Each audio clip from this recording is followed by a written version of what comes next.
ئاگ بژار چۆنی؟ باشم کاکە زۆر سوپاس فەرموو. دهۆک چۆنە؟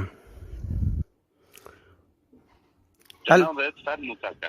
کاک بژار هیوادارم قەپات نەکەی. من ناوم قادر نادرە لە سوید تەلەفۆن دەکەم یەک پرسیارم هەیە. فەرموو کاکە.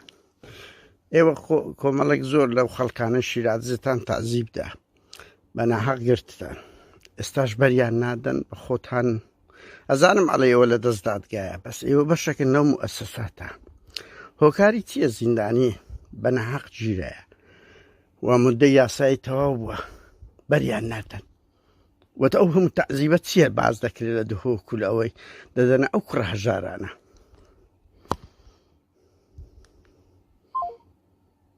داوەشەی زەلام ئەوە مدیری ئاسایشی دهۆکە، ببینن چەندە ترسێ نەوێرە یەک جملە جواب داتەوە.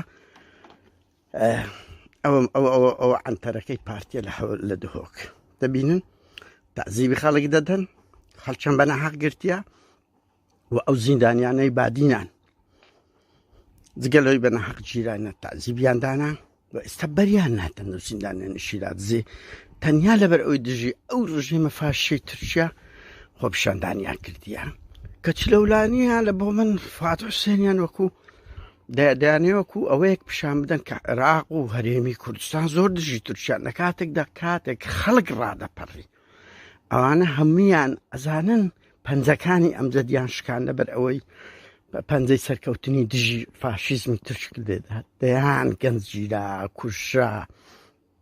یەکێک لەو گەنجانەی سەرپەرشتی ئەو خۆپیشاندانەی کرد بە درۆنی تورکی شەهیدیان کرد. ئەو سوار چاکەی شیرازێ سەدان گەنجیانەوە کرد. ئەوە پارتیە، ئەوە پارتیە ئاوڕێیان، ئەوە پارتیە. ئەوە مەسرور بارزانیە کە دەیبینن چۆن دەرحەق بە گەنجی کورد چ دووڕوویەکیان هەیە. شایانی باسا ئەو بژار دۆستچێ کە ئێستا کە پلەکەی گۆڕدرایە بوویتە ڕاوێژکاری ئەنجومەنی ئاسایش، کۆناغی ئەو زۆرترین ڕۆژنامەنووس چالاکوان دەستگیرکران، ئەشکەنجە دران. ئەوەش لە کێیەکی ڕەشەبەنی چەوانی بە تایبەتی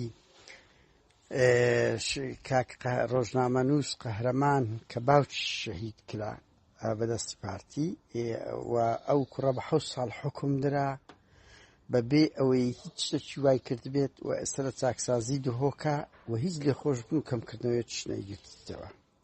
هەموو ئەو تاوانانە بژار دۆستی و ستافەکەی لە بەرامبەر ئێستا و ئایندا تاوانباری ئەو دۆسیەنە.